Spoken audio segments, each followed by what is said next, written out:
Morning. তো আমার সেই ছোট্ট ভেড়িতে মাছকে তাড়া দিতে চলে এসেছি। চলুন দেখা যাক।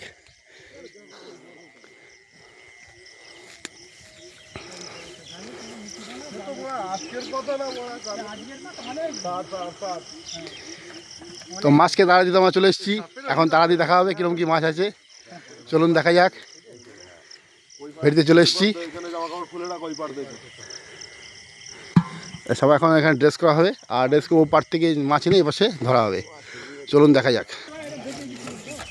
বন্ধুরা, এটা চিনতে পারছেন? এগুলো থার্মোকল বলে।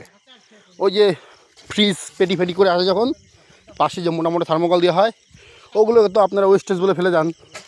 কিন্তু আমাদের চাষি ভাইদের যে জেলে মালিক আছে, জাল মালিক আছে, সেই জাল মালিক এটাকে কাজে লাগায়। কি কাজে লাগায় চলুন দেখাচ্ছি।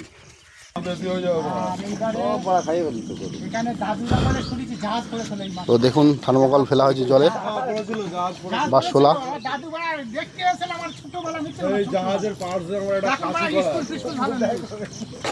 বিভিন্ন রকম গল্প সবাই শুরু করে দিয়েছে।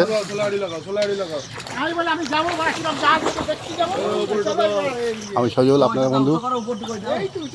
তো চলুন দেখা যাক মাছের সাইজ কেমন হয়েছে। ধার দিয়ে যাও, ধার দিয়ে যাও, ধার দিয়ে যাও। ভেতর দিয়ে যেতে হবে না, ভেতর ডিপ অনেক। এই যে শোলা ফেললো এক ভাই, গণেশ ভাই। এবার ওটাকে সেট করবে। দেখুন, তাহলে ওয়েস্টেজ জিনিসকে কাজে লাগানো যায়। চাষি মহল থেকে জানা গেল এটা।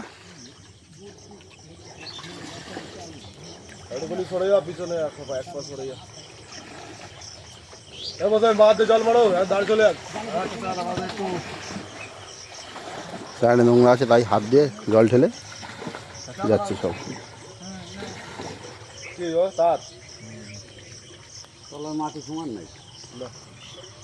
সমান হয় দাদা, দু একবার জাল না দিলে সমান হয়? এমনি নরম মাল।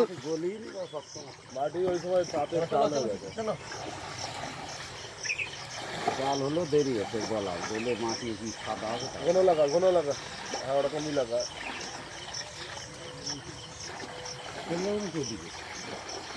যাও চলো, আমি ভেঙে নেবো দাদা।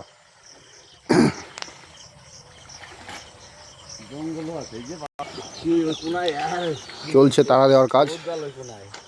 তো এইভাবে জাল ছাড়া হচ্ছে। দেখুন, ওপাশ যে ঘুরে যেই সোজাসুজি আসবে, এপাশ যে টান শুরু হবে, তখন আমি নামবো।